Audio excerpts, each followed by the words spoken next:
하나님의 말씀을 보겠습니다. 오늘 우리에게 주시는 하나님의 말씀은 에스라 10장 1절에서 4절까지 말씀입니다. 구약 성경 723면에 있는 에스라 10장 1절에서 4절까지 말씀입니다. 하나님의 말씀을 다 함께 읽겠습니다. 에스라가 하나님의 성전 앞에 엎드려 울며 기도하여 죄를 자복할 때에 많은 백성이 크게 통곡하며 이스라엘 중에서 백성의 남녀와 어린아이의 큰 무리가 그 앞에 모인지라. 엘람 자손 중 여이엘의 아들 스가냐가 에스라에게 이르되 우리가 우리 하나님께 범죄하여 이 땅 이방 여자를 맞이하여 아내로 삼았으나 이스라엘에게 아직도 소망이 있나니 곧 내 주의 교훈을 따르며 우리 하나님의 명령을 떨며 준행하는 자의 가르침을 따라 이 모든 아내와 그들의 소생을 다 내보내기로 우리가 하나님과 언약을 세우고 율법대로 행할 것이라. 이는 당신이 주장할 일이니 일어나소서, 우리가 도우리니 힘써 행하소서 하니라. 아멘.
이제 하나님 말씀 듣는 시간입니다. 이 시간 김호세 목사님 나오셔서 아직도 소망이 있나니라는 제목으로 하나님의 말씀을 전합니다. 큰 은혜 받으시기 바랍니다.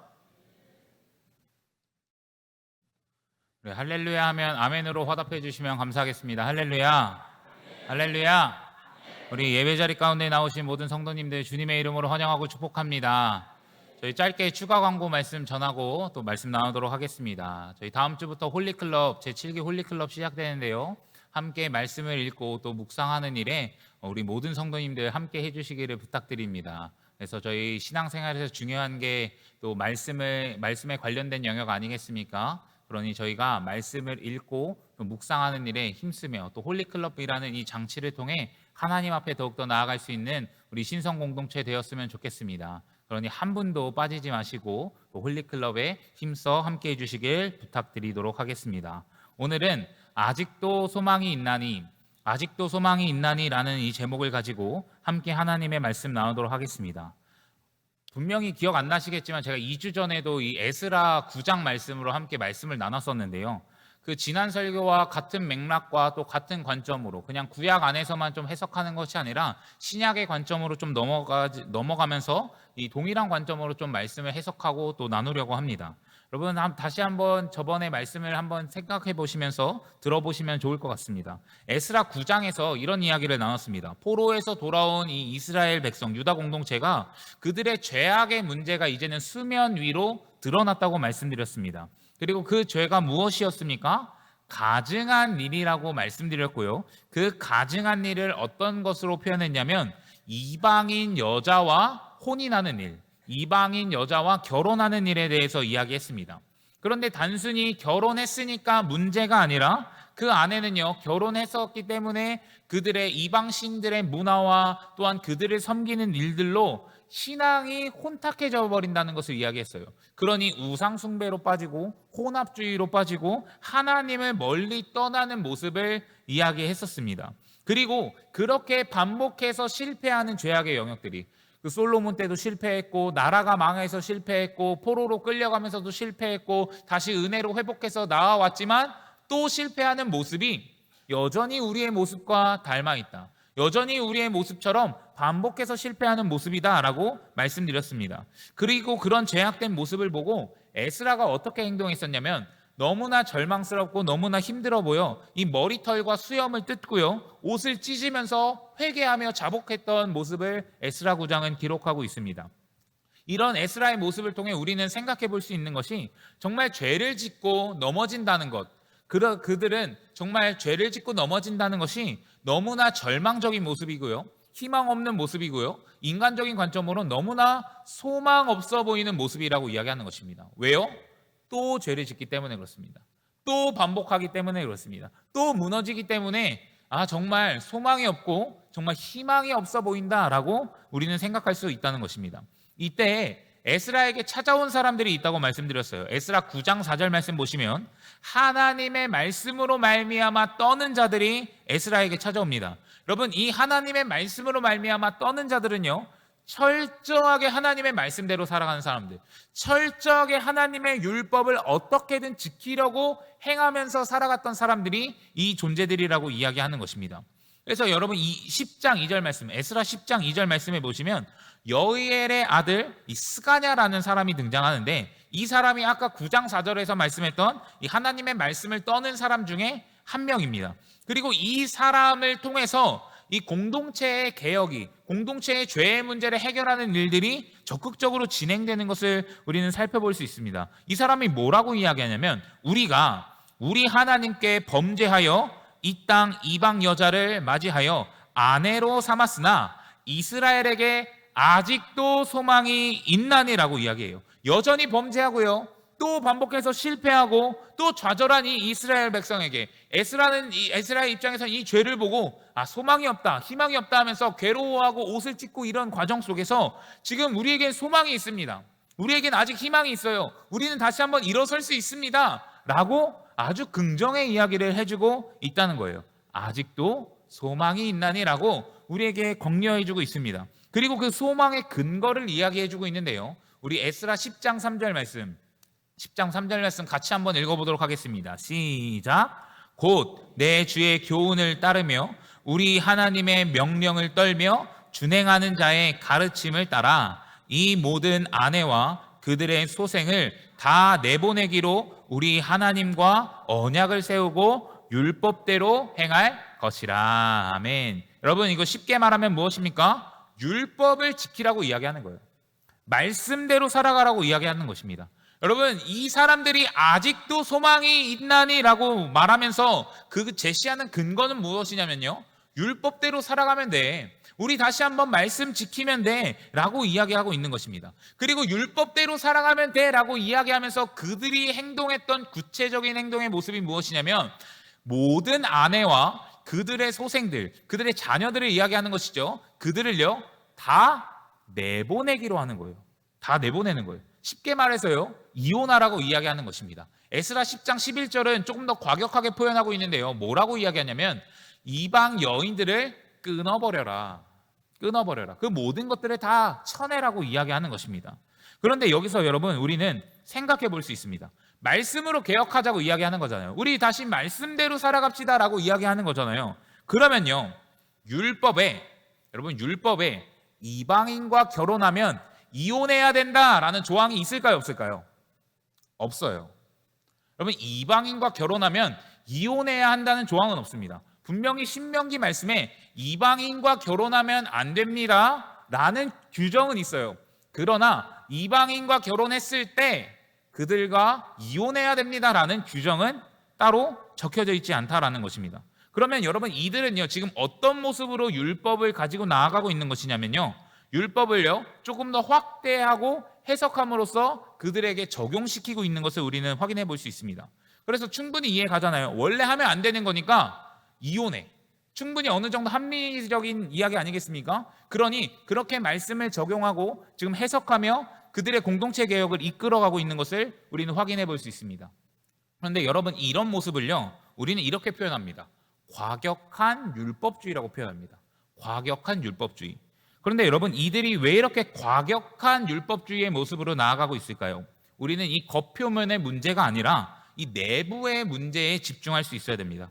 그들이 과격한 율법주의로 변하게 된 이유는요, 율법을 지키지 않아서, 다시 말해 죄를 범하여서, 궁극적으로는요 율법을 지키지 않고 죄를 범함으로 말미암아 하나님과의 관계에 실패했기 때문에 과격한 율법주의로 나아가고 있는 것입니다.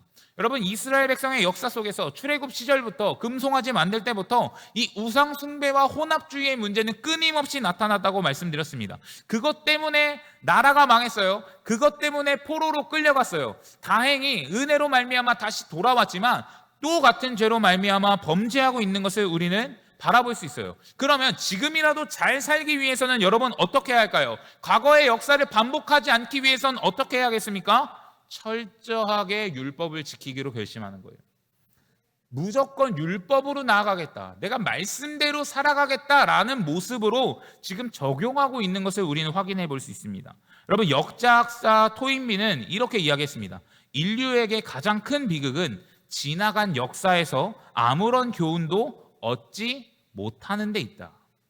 역사에서 교훈을 얻지 못하는 게 가장 큰 비극이라고 이야기합니다. 조지 산타나야라는 철학자는 이렇게 이야기합니다. 과거를 잊어버리는 자는 그것을 또다시 반복하게 된다라고 이야기합니다. 여러분, 우리가 잘 알고 있는 역사에 관한 명언 중에 이런 말이 있죠. 역사를 잊은 민족에게 미래는 없다라는 것을 우리는 잘 알고 있습니다. 여러분, 제가 세 가지 말을 인용했는데 여러분, 여기서 사실 이야기하고 있는 핵심은 무엇입니까? 과거의 역사를, 잘못된 이 아픔을 반복하지 않기 위해 우리는 결코 이 역사를 잊으면 안 된다고 이야기하고요. 그리고 그것을 반면교사 삼아 우리는 다시 한번 실수하면 안 된다, 바르게 살아나가야 된다라는 것을 우리에게 이야기해주고 있습니다. 그래서 여러분, 유다 백성들은요 이 과거의 실수를 반복하지 않기 위해, 죄를 범하고 율법을 떠나며 하나님과의 관계에 실패하지 않기 위해 어떤 것을 선택했냐? 과격한 율법주의로 나아가는 거예요. 율법을 지키기로, 나는 이 무조건 율법대로 살아가기로 결정하는 것입니다. 그러면 여러분, 우리는 이 과격한 율법주의를 어떻게 보면 조금 폭력적으로, 어떻게 보면 좀 윤리적으로 문제 있다고 생각할 수도 있습니다. 왜냐하면 어쨌든 잘 살고 있잖아요. 근데 가정을 막 파괴시키고 막 이래도 되는 겁니까? 우리는 이런 질문을 들어볼 수 있어요. 그런데 과격한 율법주의를 좀 한번 보호해 보자면, 여러분, 이방인들을 내쫓는 데 있어서 모든 이방인을 내쫓는 건 아니라는 것을 우리는 생각해 볼 필요가 있습니다. 그러면 히브리어에는요, 이방인으로 번역되는 여러 단어가 있어요. 노크리와 네카르라는 또 단어가 있고, 대표적으로 또 게르라는 단어가 있습니다. 여러분, 여기 안에서는 똑같이 이방인들을 표현하는 단어이지만 용례가 달라요.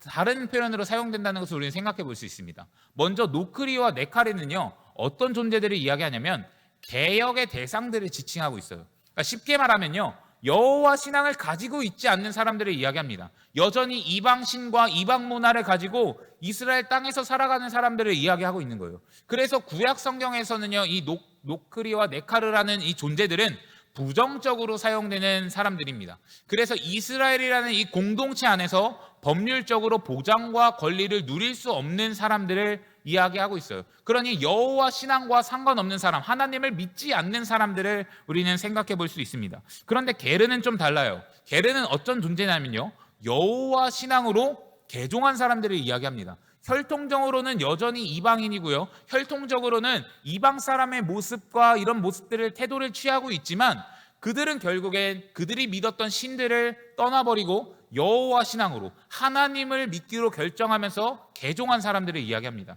그래서 신명기에서 이 게르라는 존재를요, 사회적 약자로 지정하고 그리고 그들을 도와줘야 한다고 이야기하고 있다는 것입니다. 그러니 이 신명기의 이 에스라서에서도 이 게르와 이 노크리와의 차이점이 분명히 존재한다는 것을 우리는 생각해 볼 수 있습니다.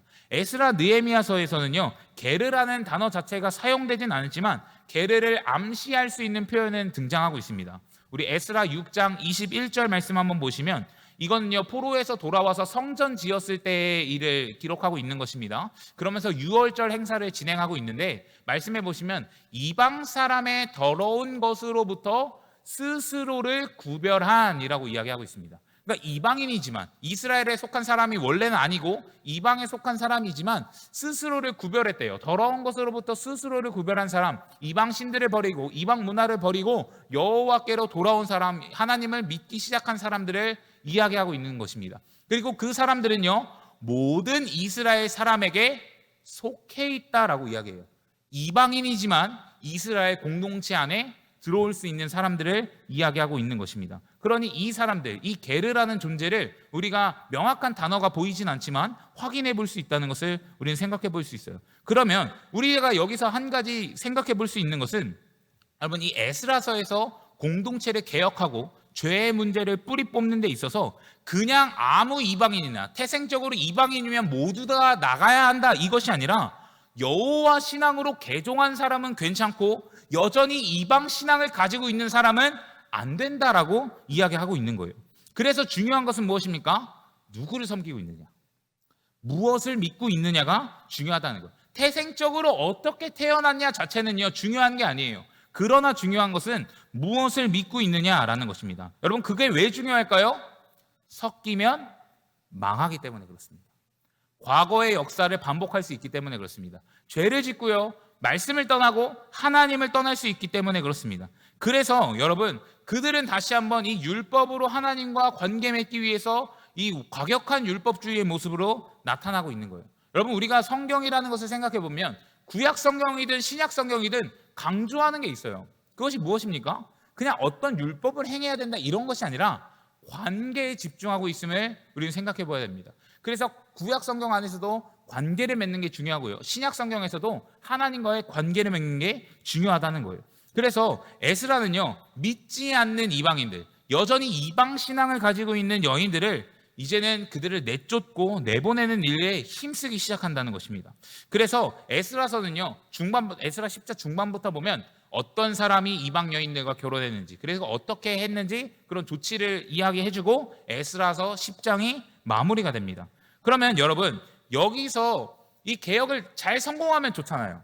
어쨌든 이 여인들을 내보내고 죄악을 뿌리 뽑으면 좋잖아요. 그런데 안타까운 것은 무엇이냐면, 그렇게 율법으로 살아가기 위해 애쓰고 노력하고 율법대로 살아가겠습니다 하면서 이방 여인들을 내쫓기도 하고 이렇게 액션을 취했지만, 여러분, 결국에 그들은요, 실패했음을 우리는 생각해 볼 수 있습니다. 왜냐하면요, 느헤미야서에서도 똑같은 일로 개혁을 하기 때문에 그렇습니다. 그러면 우리가 그런 것들을 생각해 보았을 때 이 과격한 율법주의는 올바른 성공으로 그들을 인도해 주지 못했다는 거예요. 그러면 우리 안에 한 가지 메시지로 분명하게 확인할 수 있는 것이 있습니다. 그것이 무엇입니까? 여러분, 율법은요, 죄의 문제를 해결할 수 없다는 거예요. 여러분, 율법은요, 죄에서 우리를 자유롭게 할 수 없다는 것입니다. 우리가 아무리 과격한 율법주의로 우리가 율법대로 살아가기로 결단한다고 할지라도 우리는 그 율법을 붙듦으로 말미암아 죄의 문제를 해결할 수 없는 결론에 이르게 된다는 거예요. 다시 말해, 이 율법은요, 하나님과 관계 맺게 할 수 없다는 것을 우리는 확인할 수 있다는 것입니다. 사랑하는 성도님들, 꼭 기억하십시오. 율법은요, 죄의 문제를 해결할 수 없어요. 그리고 율법은요, 하나님과의 관계를 회복하게 할 수 없음을 여러분 꼭 기억할 수 있기를 간절히 소원합니다. 여러분, 제가 학창 시절에 이런 활동을 했었어요. 과학 시간에. 사진 한번 보여주시면요, 그 하얀색 비커에다가, 투명한 물에다가 잉크를 이렇게 뿌리는 활동을 했었습니다. 그럼 뭐 노란색 뿌리면 그 컵의 물 색깔이 어떻게 변합니까? 노란색으로 변하고, 초록색을 뿌리면 초록색으로 변하고, 검은색을 뿌리면 어떻게 될까요? 검은색으로 변하게 되는 것을 이야기합니다. 이것을요, 확산 효과라고 이야기합니다. 한 방울의 잉크가 떨어졌지만요, 그냥 그 모든 물이 검은색으로 변하게 되는 것을 우리는 생각해 볼 수 있죠. 그런데 이 원리가요, 신앙생활에도, 그리고 우리의 영혼에게도 동일하게 적용된다는 것을 생각해 봐야 돼요. 맑고 투명한 물, 그리고 순수한 이 여호와 신앙 가운데 여러분, 죄라는 잉크가 한두 방울 떨어지기 시작하면요, 그 작은 죄가 우리의 전체를 뒤덮는다는 것을 우리는 생각할 수 있어야 됩니다. 그러면요, 우리는 여호와 신앙이 아니라 죄악의 길로 빠지게 되는 것이고요, 우상 숭배와 혼합주의의 모습으로 빠지게 되는 것이고, 궁극적으로는 하나님과의 관계가 단절되는 것을 우리는 생각해 볼 수 있습니다. 그러면 이렇게 혼탁해진 물을 어떻게 하면 다시 한번 깨끗하게 할 수 있을까요? 우상 숭배와 죄로 얼룩덜룩해진 나의 이 영혼을 어떻게 깨끗하게 다시 한번 바꿔낼 수 있을까요? 여러분, 에스라서에서 선택한 답은요, 무엇입니까? 율법이에요. 아직도 소망이 있는 이유를 이야기하면서, 아직도 소망이 있나니? 라고 이야기하면서 그들이 언급했던 것은요, 우리 율법대로 합시다. 우리 말씀대로 합시다. 그냥 말씀을 철저하게 지키면서 살아갑시다 라고 이야기하고 있다는 것입니다. 그런데 여러분, 말씀대로 살아가는 거 결코 틀린 답은 아니에요. 우리가 하나님께서 주신 이 말씀대로, 그리고 그 계명을 지키면서 살아가는 일, 우리에게 너무나 중요하다는 것을 우리는 기억할 수 있어야 됩니다. 그러나 여러분, 말씀대로 살아가는 것도 좋지만요, 그러나 우리가 조금 더 본질적으로 기억해야 할 것은 이 율법 자체가, 우리가 어떤 의를 행하는 선한 행동으로 자체가 우리를 구원해 주지 않는다는 거예요. 우리를 하나님께로 인도해 주지 않는다는 것을 여러분, 우리는 기억할 수 있어야 됩니다. 여러분, 교회의 나의 고민 나의 사랑이라는 책에 이 필립 얀시라는 분이 쓴 책이 있는데요, 이 사람은 어렸을 때 교회를 다녔다가 또 중간에 여러 가지 교회의 막 문화와 이런 압박과 이런 것 때문에 중간에 또 교회를 안 다니다가 다시 한번 교회에 돌아온 사람인데, 이 사람이 자신이 교회에서 방황했을 때, 그러니까 교회를 조금 떠났을 때 세상에 살아가면서 느낀 것들을 이야기해 주는데, 뭐라고 표현했냐면, 교회가 바깥 세상에서 우리를 보호해 주는 곳이라고 이야기해요. 교회가 바깥 세상에서, 세상의 죄와 이런 것에서 우리를 보호해 주는 곳이라고 이야기하면서 이런 문장을 사용합니다. 교회는 우리를 죄 많은 바깥 세상에서 보호하려고 외면적 규율의 벽을 두껍게 쳤고, 어떤 면에서는 성과가 있었다라고 이야기합니다. 어떤 면에선 성과가 있었다고 이야기하는. 여러분, 우리가 교회를 지금도 다니고 있지만 교회 문화 안에서 여전히 이해되지 않는 것들, 이거 하면 안 돼, 저거 하면 안 돼 라고 이야기하는 것들이 분명히 있을 거예요. 저 어렸을 때는 이런 거 있습니다. 우리 성도님들도 분명히 어렸을 때 분명히 그런 거 있을 거예요. 주일에 슈퍼 가서 뭐 사 먹으면 안 됐습니다. 뭐 결제하면 안 됐어요. 왜냐면 안식일이라고 아무것도 하면 안 된다고 이야기했거든요. 그래서 무조건 토요일 날 많이 사놓아요. 그래야지 주일에 먹을 수 있거든요. 그러니까 그런 문화들이 분명히 있었을 거예요. 그런 것처럼 분명히 율법과 관계되지 않고 율법을 어느 정도 확대 해석해서 우리에게 적용함으로써 우리를 조금 더 가다두고 아니면 외면적 규율의 벽을 단단히 쌓아서 우리를 지키고 보호하는 영역들이 분명히 있었을 거예요. 그래서 여러분, 율법을 붙잡고 율법을 적용하는 그 일들이 어느 정도 우리를 세상에서 보호해주고 죄에서 우리를 보호해줬다는 것을 우리는 생각해 볼 수 있습니다. 그래서 이 사람이 책에서 이런 말도 하는데, 근본주의의 엄격함이 나를 더 심한 문제에 빠지지 않게 막아준 것도 사실이라고 이야기합니다. 그러니 이 사람이 말하는 건 이거, 어느 정도 율법의 압박과 율법으로 우리가 살아가는 이 모습이 어느 정도 우리를 보호해 주는 건 사실이라고 이야기하는 거예요. 그걸 부인할 수는 없다고 이야기합니다. 하지만 그 율법이 나를 완전히 구원해 줄 수 있었냐는 거예요. 그 율법이 나를 죄에서 자유하게 해줄 수 있었냐는 거예요. 그 율법이 더러워진 나의 영혼을 깨끗하게 만들어줄 수 있었냐라고 질문하는 것입니다. 여러분, 이 질문에 우리는 어떻게 대답할 수밖에 없을까요? 아니요라고 대답할 수밖에 없어요. 율법은요, 우리를 죄에서 깨끗하게 해주는 역할은 아니라고 이야기하는 거예요. 우리가 죄를 범한 것을 확인해 줄 수 있는 가치는 될 수 있겠지만 우리가 하나님께로 나아갈 수 있는 장치와 도구는 될 수 없다라는 것입니다. 그래서 여러분, 에스라서에서는 어쨌든 율법을 지킴으로 말미암아 그들을 하나님 앞에 나아가고 죄의 문제를 해결해 주려고 했지만 그 율법은요, 그 유다 백성의 죄의 문제를 결코 해결해 줄 수 없었다는 것을 우리는 생각해 볼 수 있습니다. 여러분, 저는 율법이 어떤 모습이라고 생각하면요, 사진 한번 보여주실까요? 더러운 이 우리의 영혼, 이 컵 안에 있는 물이 우리의 영혼이라고 좀 생각해 보겠습니다. 여전히 더러움과 불순물들이 가득한 우리의 모습을 숟가락으로 깨끗하게 하려고 하는 우리의 모습과 율법을 적용하는 것이 동일한 일이라고 생각합니다. 여러분, 율법으로 우리가 어느 정도는 깨끗해질 수 있어요. 어느 정도는 회복할 수 있어요. 그러나 정말 하얗고 정말 투명한 물처럼 숟가락을 퍼낸다고 해서 저 물이 맑아질 수 있냐는 거예요. 여러분, 맑아질 수 있습니까? 결코 없다고 우리는 대답할 수밖에 없다는 거예요. 아무리 퍼내고 아무리 퍼낸다고 할지라도 죄가 들어오고 이물질이 들어온다면 여전히 검은색이 될 수밖에 없는 게 우리의 현실이고, 그리고 율법의 모습이라고 이야기하는 것입니다. 여러분, 계속 반복해서 말씀드리지만 이 에스라의 개혁은요, 실패했어요. 과격한 율법주의의 모습은요, 실패했다고 이야기합니다. 에스라서에서는 그 사람들을 철저하게 조사하고 그 명단들을 기록해놓고 그들을 내보냈다고 조치했다고도 이야기하지만 여러분, 여전히 범죄하고 느헤미야서에서도 같은 죄를 반복하는 모습을 우리는 발견할 수 있다는 거예요. 여러분, 율법이 어느 정도 우리를 보호하고 지켜주는 보호막이 될 수는 있겠지만, 어느 정도 우리를 보호하는 보호막이 될 수는 있겠지만, 우리를 죄에서 완전하게 자유하게 해주고 우리의 영혼을 하얗게 해주고 하나님 앞에 나아갈 수 있는 도구와 장치는 여러분 결코 아니라는 것을 여러분 꼭 기억할 수 있기를 예수님의 이름으로 간절히 부탁드립니다. 여러분, 좋은 권면은 아니지만, 좋은 권면은 아니지만 여러분들의 힘과 여러분들의 노력과 여러분들의 능력으로 율법을 철저하게 지키기를 한번 애써 보셨으면 좋겠습니다. 왜 해보라고 하냐면 그걸 하려고 하면 할수록 내가 할 수 없다는 걸 깨닫게 될 거예요.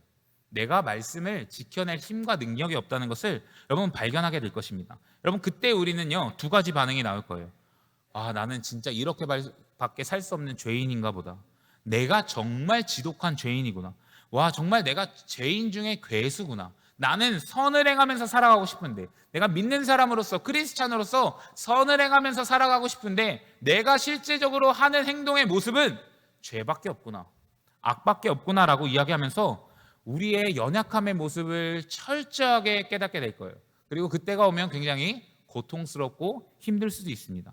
그런데 여러분, 자신이 철저하게 죄인임을 깨닫게 되면 그때 한 가지 반응이 더 나올 수밖에 없어요. 어떤 반응이 나타나기 시작하냐면 영원한 소망 되시는 구원자를 바라고 있는 것입니다. 왜냐하면 나에겐 소망이 없으니까요. 나에겐 희망이 없으니까요. 내가 이렇게까지도 해봤는데 여전히 반복되는 나의 죄악 가운데 해결할 수 없다면, 와, 나는 구원자를 바랄 수밖에 없구나. 내 문제를 해결해 줄 수 있는 이 구원자를 소망할 수밖에 없구나라는 것을 우리는 철저하게 느끼게 될 것입니다. 여러분, 저는 죄인임을 깨닫는 게, 우리가 정말 죄인이라는 것을 인식하는 것이 너무나 중요하다고 생각합니다. 전에 사역했던 이 담임 목사님께서 저에게 이런 말씀을 해주셨어요. 김 목사, 당신은 지옥을 경험해야 돼. 이렇게 이야기하셨습니다. 여러분, 담임 목사가 부목사한테 이거 지옥 경험하라는 거 진짜 너무하신 거 아닙니까? 그런데 이게 어떤 의미로 저한테 지옥을 경험해야 된다 이렇게 말씀하셨냐면, 그렇게 지옥 같은 아픔과 고통과 이 현실을 경험해봐야 정말 참된 기쁨과 안식과 평안이 있는 그 천국을 기대하고 소망할 수밖에 없다. 이것을 저에게 이야기해 주기 위해 김 목사, 당신은 지옥을 경험해야 돼 라고 이야기를 해주셨다는 거예요. 그런데 저도 동일하게 생각하고 동일하게 여기는 게 있어요. 그것이 무엇이냐면요, 내가 죄인됨을 철저히 깨달아야 구원자를 소망하고 희망할 수 있다는 것을 우리는 꼭 기억할 수 있어야 된다는 것입니다. 여러분들은 정말 내가 죄인이라는 것을 인정하시며 고백하고 계십니까? 여러분, 우리는 설교 시간에 너무나 많이 들어왔죠. 우리는 죄인입니다. 아담의 범죄로 말미암아 우리는 죄를 지을 수밖에 없는 연약한 죄인입니다. 이렇게 설교를 하도 들어왔기 때문에 우리는 그래, 뭐 나도 어느 정도 죄는 짓고 뭐 항상 깨끗하게 사는 건 아니니까 그래, 나도 죄인이지. 그래, 오케이, 저도 죄인 맞습니다. 그냥 이 정도로 우리가 동의하고 있지 않냐는 거예요. 나는 적당한 죄인이야. 그래서 다른 사람보다 괜찮은 죄인이고 난 나름 잘 살아가는 어느 정도는 선을 행하고 있는 적당한 죄인이야 라고 생각할 때 있지 않냐라고 여쭤보는 거예요. 그런데 여러분, 내가 정말 죄인임을 깨닫는 것은요, 어느 정도 나는 적당한 죄인이야 라고 말하는 것이 아니라 내가 정말 십자가에서 죽어야 되는 사람이구나. 나는 죄를 반복해서 질 수밖에 없는 연약한 죄인이구나. 나 스스로 이 죄에서 멀리하고 싶지만 이 곤고한 자로서 날마다 죄를 지을 수밖에 없는 연약한 사람이라는 것을 철저하게 깨달은 사람이 여러분 진짜 죄인이라고 고백할 수 있다는 거예요. 여러분들 다시 한번 여쭤보겠습니다. 여러분들은 정말 내가 죽을 수밖에 없는 죄인이라는 것을 여러분 하나님 앞에서 인정하시며 살아가고 계십니까? 여러분, 그런 은혜가 있기를 예수님의 이름으로 간절히 축복합니다. 여러분, 저는 호세아서를 읽고 한동안 이 시리즈로 설교했던 적이 있었는데요, 제가 그 호세아서를 읽고 설교하는 그 과정 속에서 제가 정말 죄인이라고 깨닫게 된 순간들이 있었습니다. 왜냐하면요, 그 이스라엘 백성과 저의 모습이 너무나 다를 바가 없는 거예요. 제가 성경을 보면서 이렇게까지 대입한 적이 있나 싶을 정도로 처음으로 그런 것을 느껴보았습니다. 와, 내가 이 사람들과 결코 다를 바가 없고 이들이 영적인 음행을 하고 있는 것처럼 나도 영적인 음행을 날마다 하면서 살아가고, 하나님은 나를 날마다 사랑한다고 말씀하시고 돌아오라고 말씀하시는데 나는 여전히 하나님을 외면하고 하나님을 떠나 있는 그런 모습이 저의 모습과 너무나 똑같이 여겨졌던 순간이 있었습니다. 그러면서 제가 철저하게 깨달았어요. 내가 진짜 지독한 죄인이구나. 내가 이스라엘 백성들 욕할 게 없구나. 왜냐하면 나도 그들과 다를 바가 없다는 것을 철저하게 깨달았기 때문입니다. 그러면서 동시에 임했던 은혜가 있어요. 그것이 무엇이냐면요, 진짜 그래서 하나님의 사랑이 대단하구나. 와, 어떻게 나 같은 사람을 품으시지? 어떻게 이런 이스라엘 백성들을 끝까지 사랑하신다고 말씀하시지? 계속해서 자기 아들을 보내시면서까지 십자가에서 죽으시면서까지 어떻게 나를 사랑하시지? 이 은혜가 저에게 너무나 크게 밀려온 적이 있습니다. 그래서 제가 그때 어떤 고백을 했냐면요, 그래서 저는 구원자가 필요합니다. 하나님, 제가 너무나 죄인이라서 구원자가 필요합니다. 나에겐 소망이 없고요, 하나님께만 소망이 있습니다라는 고백을 했던 기억이 있습니다. 사랑하는 성도님들, 그러니 여러분 다시 한번 권면드리고 부탁드립니다. 정말 하나님 앞에서 내가 죄인임을 철저하게 깨닫는 은혜가 있기를 예수님의 이름으로 간절히 부탁드립니다. 여러분, 우리에게 소망이 있는 이유는요, 이스라엘 백성들이 이야기했던 것처럼 율법이 아님을 우리는 다시 한번 기억해야 됩니다.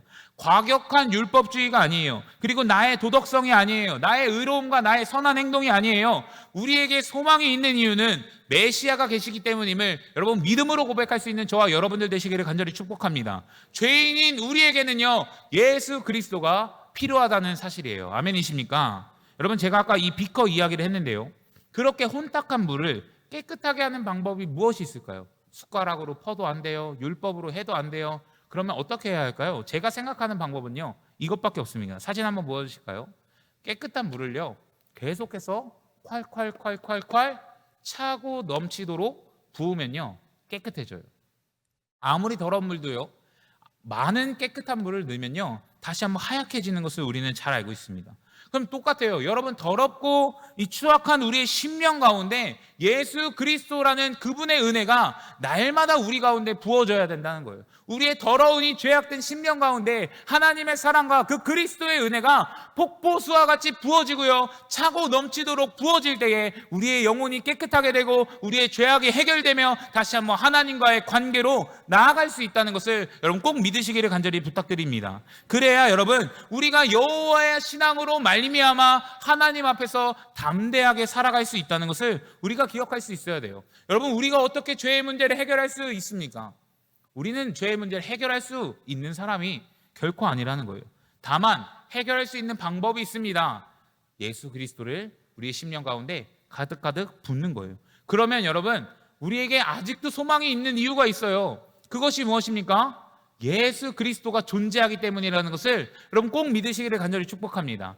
여러분, 우리에게 여전히 반복해서 죄짓는 우리에게, 여전히 하나님을 떠나는 우리에게, 여전히 영적인 간음을 하고 있는 우리에게, 주일에만 하나님을 생각하고 남은 시간은 주님을 떠나 있는 우리의 모습이 굉장히 많은데, 여러분, 그때마다 다시 한번 우리에게 소망이 있고 우리가 변화될 수 있고 더욱더 그리스도의 장성한 분량으로 나아갈 수 있는 그 이유는 나에게 있는 것이 아니라 오직 예수 그리스도임을 여러분 믿음으로 굳게 붙드시기를 간절히 축복합니다. 사랑하는 성도님들, 에스라 느헤미야가 우울하게 끝나는 이유를 말씀드린 적이 있어요. 그것은요, 메시아를 기대하라고 소망하는 그 메시지를 우리에게 전달하기 위함이라고 말씀드렸습니다. 여러분, 우리의 삶도 마찬가지예요. 여전히 그 죄라는 잉크로 말미암아 우리의 이 영혼 가운데 검은색들이 계속해서 우리에게 차오르고 있어요. 그때마다 여러분, 예수 그리스도라는 은혜를, 심령을, 그 사랑을 가득가득 채우실 수 있는 저와 여러분들 되셨으면 좋겠습니다. 그래서 이제는 그리스도가 정말 우리의 인생의 소망이고 그리스도가 우리의 인생의 희망이고 다시 한번 우리 신앙생활 가운데 다시 한번 하나님과의 관계를 회복할 수 있는 핵심이라는 것을 여러분 꼭 기억할 수 있는 저와 여러분들 되셨으면 좋겠습니다. 그러면 어떻게 하면 그리스도를 우리의 심령 가운데 채우면서 날마다 깨끗한 마음으로 우리가 살아갈 수 있을까요? 저는 다시 한번 이렇게 말씀드리고 싶어요. 그러니까 말씀을 붙잡아야 됩니다. 그러니까 말씀 앞으로 나아갈 수 있어야 돼요. 여러분, 지금 말씀을 붙잡으라는 것이 그냥 율법을 지키라고 이야기하는 것이 아닙니다. 우리는요, 이 말씀이라는 것을 접근할 때 생각의 전환이 필요하고요, 이 패러다임의 전환이 필요합니다. 단순히 어떤 규칙 지키기를 위한 이 율법을, 말씀을 이야기하는 것이 아니라, 그리고 율법으로 말미암아 죄를 승리하라고 말씀드리는 것이 아니라, 이제는 말씀을 읽고 묵상하고 우리가 그런 경건 생활들을 통하여서 하나님을 만나는 일이고 예수님을 만나는 일이구나라는 방식으로 접근할 수 있어야 한다는 거예요. 그래서 성도님들께 권면드리는 것은 말씀을 붙잡아야 한다는 것입니다. 예수 그리스도를 이 성경이라는 말씀 안에 다 계시하셨어요. 생명의 말씀이라고 말씀하시지 않습니까? 그러니 여러분, 그 말씀 앞에 나아가 하나님의 은혜를 경험할 수 있는 우리가 되었으면 좋겠습니다. 그리고 홀리클럽 이런 것도 사실 하나님 앞에 나아가는 도구 중에 하나예요. 그러니 여러분, 그 말씀을 읽는 자리, 또 공동체로서 함께 훈련받는 그 자리, 그 말씀을 붙듦으로 궁극적으로는 예수 그리스도와의 관계의 자리로 나아갈 수 있는 그 영역 가운데 여러분 함께 할 수 있는 저와 여러분들 되시기를 간절히 축복합니다. 여러분, 기도와 예배도 마찬가지죠. 여러분, 우리가 여기 모여서 앉아서 오늘 예배하는 이유가 무엇입니까? 왜 우리가 여기 가운데 나와 있죠? 여러분, 예배의 본질은 무엇입니까? 하나님을 만나고 경험하는 일이라는 거예요. 여러분, 우리가 안식일이라는 율법 때문에 지금 이 자리 가운데 나오신 분들 있으십니까? 분명히 주일 성소라는 거룩한 이름도 분명히 우리가 생각해 볼 수 있지만, 거룩한 측면도 생각해 볼 수 있지만, 그냥 율법의 규정상 안식일을 지켜야 하기 때문에 여기 나온 성도님들 계십니까? 여러분, 우리는 그런 생각으로 보통 나오지 않죠. 우리의 예배의 본질은요, 그냥 안식일을 지키는 것이 아니라 이 안식일을 통하여 하나님을 만나고 경험하는 일이기 때문에 그렇습니다. 그러니 여러분, 생각의 전환이 필요해요. 우리는 안식일을 지키러 나온 게 아니라 하나님을 만나기 위해 이 자리 가운데 나온 것입니다. 그러니 여러분, 우리는 날마다 예배 자리 가운데 나올 때마다 기억해야 돼요. 아, 내가 오늘 그냥 교회 가는 것이 아니라 하나님을 만나러 가는 거구나, 하나님을 경험하러 가는 거구나. 여러분, 우리는 이런 생각으로 접근할 수 있어야 된다는 거예요. 여러분, 우리가 기도하는 이유가 무엇입니까? 내가 힘든 거 그냥 말하는 게 기도하는 시간인가요? 내가 어려운 것, 지금 내 인생에 찾아온 문제를 해결받기 위해서 그냥 기도하는 건가요? 아니면 지금 내 마음에 감정에 어려움이 있으니 하나님의 감정 쓰레기통으로 여기며 그냥 나의 모든 울분을 토해내기 위해 여러분 기도하는 것입니까? 아니죠. 성경이 말하는 조금 더 본질적인 기도는요, 하나님과의 대화라고 이야기합니다. 하나님과 교제하는 시간이에요. 하나님과 소통하는 시간이라고 이야기합니다. 그러니 여러분, 우리가 방점을 찍어야 하는 것은요, 예배를 드리든 말씀을 읽고 묵상하든 홀리클럽을 하든 기도를 하든 여러분 어디에 초점이 맞춰져 있어야 되냐? 관계에 초점이 맞춰져 있어야 하는 것을 여러분 꼭 기억할 수 있기를 간절히 부탁드립니다. 그러니 여러분, 내가 말씀 보고 내가 예배하고 내가 기도하고 이것이 내가 오늘 말씀을 통해 예수님께 나아가는구나. 그리고 내가 오늘 기도를 통해 예수님 앞에 나아가는 것이구나. 내가 오늘 이 예배를 통해 예수님 앞에 나아가는 것이구나라는 것을 여러분 꼭 기억할 수 있는 저와 여러분들 되시기를 간절히 부탁드립니다. 결국 예수님과 관계 맺는다는 것은 궁극적으로 누구에게 나아가는 길일까요? 하나님께로 나아가는 길이라는 것을 여러분 기억할 수 있기를 간절히 부탁드립니다. 그리고 그때 우리가 말씀과 기도와 예배와 여러 가지 경건 활동을 통하여서 하나님을 만나고 예수님을 만나고 경험할 때에 우리 안에 있는 이 고질적인 죄악의 문제, 반복적인 죄악의 문제들이 예수 그리스도가 채워질 때마다 해결되고요, 깨끗하게 되는 줄 믿습니다. 여러분, 이게 우리에게 허락된 십자가 은혜고요, 복음의 은혜라는 것을 여러분 꼭 기억할 수 있기를 간절히 부탁드립니다. 사랑하는 성도님들, 반복해서 실패하는 이 죄악 가운데 우리에게는요 아직도 소망이 있음을 여러분 꼭 믿으시기를 간절히 부탁드립니다. 여전히 율법으로 말미암아 해결하려던 우리의 열심과 노력을 이제는 내려놓고요, 율법으로 거룩해질 생각은 이제는 조금은 내려놓고 예수 그리스도를 붙잡음으로 말미암아 우리의 죄악의 문제가 해결될 수 있는 저와 여러분들이 되기를 간절히 축복합니다. 여러분, 히브리서 7장 18절 19절 말씀은 우리에게 은혜의 말씀을 좀 이야기해주고 있는데요, 믿음으로 선포하시면서 우리 함께 고백하며 나아갔으면 좋겠습니다. 시작. 전에 있던 계명은 무력하고 무익함으로 패하게 되었습니다. 율법은 아무것도 완전하게 하지 못하였습니다. 그래서 하나님께서는 더 좋은 소망을 우리에게 주셨습니다. 우리는 이 소망을 힘입어서 하나님께 가까이 나아갑니다. 할렐루야, 할렐루야. 여러분, 율법은 아무것도 완전하게 하지 못한다고 이야기해요. 율법은요, 우리를 하나님께로 나아가게 할 수 없고 우리의 죄악의 문제를 해결해 줄 수 없다는 것을 이야기합니다. 그래서 하나님께서는요 더 좋은 소망을 우리에게 주셨다는 거예요. 그분이 누구십니까? 예수 그리스도입니다. 아멘이십니까? 그래서 우리는 그 예수 그리스도라는 소망을 힘입어서 누구에게 나아간다고요? 하나님께 나아가는 줄 믿습니다. 그리고 그 하나님께 나아갈 때마다, 그 주님의 은혜가 우리 안에 부어질 때마다 검었던 우리의 마음은, 우리의 영혼은요 다시 한번 깨끗해지고 이 죄의 문제가 해결되며 하나님 앞에 나아가게 되는 줄 여러분 믿으시기를 간절히 축복합니다. 여러분, 지금도 우리에게 소망이 있습니다. 그것을 굳게 확신하시고 믿으셨으면 좋겠어요. 그러니 여러분, 그리스도를 붙잡으며 하나님 앞에 나아갈 수 있는 저와 여러분들 되시기를 간절히 축복합니다. 마지막으로 좀 권면드리고 싶은 것이 있다면, 여러분, 소망이 있다는 것은 어떤 것을 기대할 수 있는 거라고 생각해요. 소망이 있으면요 기대할 수 있어요. 예수 그리스도가 있으면 우리는 무언가 기대할 수 있다는 거예요. 그것이 무엇입니까? 죄를 이기고 승리할 수 있다는 것을 여러분 꼭 기대하셨으면 좋겠어요. 나도 승리할 수 있고, 나도 예수 그리스도를 더욱더 닮아갈 수 있고, 맨날 좌절하고 넘어지는 것이 아니라 나도 분명히 죄를 이기고 승리할 수 있다는 그 기대가 있었으면 좋겠습니다. 그런데 어떻게 해야 승리할 수 있습니까? 그냥 율법을 지키는 것이 아니라 관계로 승리하는 거예요. 예수 그리스도와의 관계. 그래서 말씀, 기도, 예배 다 관계로 나아가는 것임을 여러분 꼭 기억할 수 있었으면 좋겠습니다. 그래서 이제는 우리가 과격한 율법주의에서 벗어나 나의 열심과 나의 노력이 아닌 더 좋은 소망, 더 좋은 소망 되시는 그 예수 그리스도를 의지함으로 말미암아 하나님과 관계 맺고요, 죄의 문제에서 자유를 경험할 수 있는 저와 여러분들 되셨으면 좋겠습니다. 그래서 이제는 그 소망 되신 예수 그리스도로 말미암아 나도 더 변화될 수 있고, 나도 더 성장할 수 있고, 나도 더 하나님 앞에 담대히 나아갈 수 있는 그 날을 여러분 사모하고 기대하시면서 그 하나님과의 관계에 집중할 수 있는 저와 여러분들 되시기를 주님의 이름으로 간절히 축복합니다. 우리 함께 자리에 일어서셔서 찬송함으로 나아가도록 하겠습니다.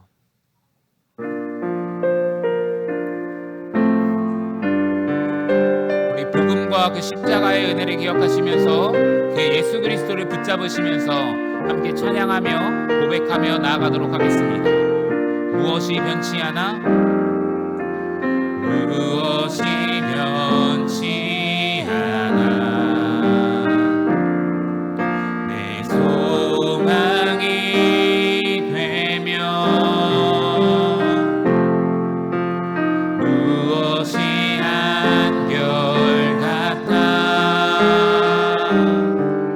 내 삶을 품으리.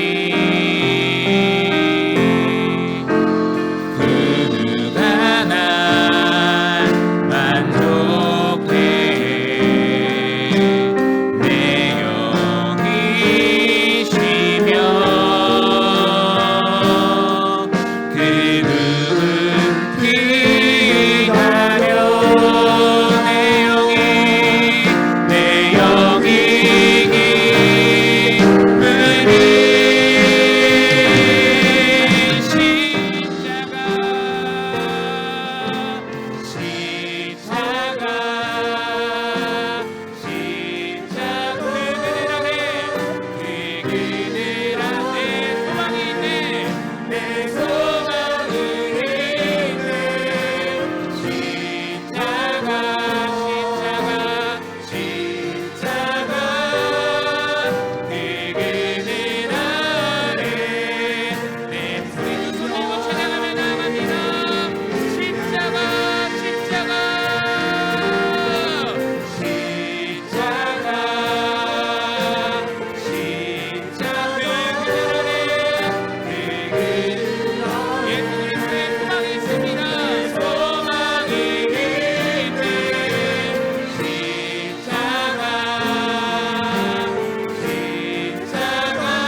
풍성하신 주님, 우리가 이 에스라 10장의 말씀을 통하여 율법으로 살아가고 또한 율법으로 나아가는 것은 결코 하나님과의 관계를 회복할 수 없고 다시 한번 우리를 죄에서 자유케 할 수 없다는 것을 확인하였습니다. 그런데 여전히 우리가 율법으로만 살아가려고 했던 우리의 모습들이 있지 않습니까? 하나님과의 관계를 잊어버리고 하나님과의 관계에 집중해야 하는 것을 놓쳐버리고 주님 그냥 말씀대로만 아니면 어떤 규칙 지키기를 하려고 했던 우리의 모습이 있지 않은지 다시 한번 돌아봅니다. 그리고 여전히 반복해서 우리의 짓는 죄악 때문에 괴로워하고 아파하고 눈물 흘리는 우리의 심령들을 돌아봅니다. 그러나 주님 이제는 우리에게 명확하게 말씀하십니다. 우리에게 아직도 소망이 있는 이유는 예수 그리스도인 줄 믿습니다. 우리에게 희망이 있는 이유는 예수 그리스도께서 십자가에서 모든 죄를 해결하셨기 때문인 줄 믿습니다. 그러니 이제는 우리의 영원한 소망 되시는 그 예수 그리스도를 붙잡으며 살아갈 수 있는 우리의 인생 될 수 있도록 주님 붙잡아 주시옵소서. 예수 그리스도로 말미암아 우리의 죄의 문제가 해결되고 예수 그리스도로 말미암아 하나님과의 관계를 회복하며 예수 그리스도로 말미암아 주님과 친밀한 관계를 누리며 살아가는 우리의 인생 될 수 있도록 주님 붙잡아 주시옵소서. 그때에 우리의 죄악의 문제가 분명히 해결되는 줄 믿습니다. 죄악으로 얼룩덜룩한 우리의 영혼이 깨끗해지는 줄 믿습니다. 그러니 주님 우리가 말씀과 기도와 예배의 자리 가운데 나아갈 때에 하나님과의 관계에 집중할 수 있는 우리의 삶이 될 수 있도록 붙잡아 주시옵소서. 그래서 우리의 영원한 소망 되시는 그 예수 그리스도로 말미암아 죄에서 승리할 것들을 기대하고 우리의 심령이 변화될 것들을 기대하며 날마다 하나님과의 친밀한 관계 안에서 행복하고 기쁘고 즐겁고 감사하게 살아갈 수 있는 우리 인생 될 수 있도록 주님 축복하여 주시옵소서. 이제는 우리 주 예수 그리스도의 은혜와 하나님 아버지의 무한하신 사랑하심과 성령님의 도우시는 그 은총이 이제는 율법이 아니라 오직 예수 그리스도가 우리의 소망이 되심을 믿음으로 고백하며 나아가는 우리 성도들 머리머리 위에 이제로부터 영원토록 함께 하시기를 간절히 축원하옵나이다. 아멘.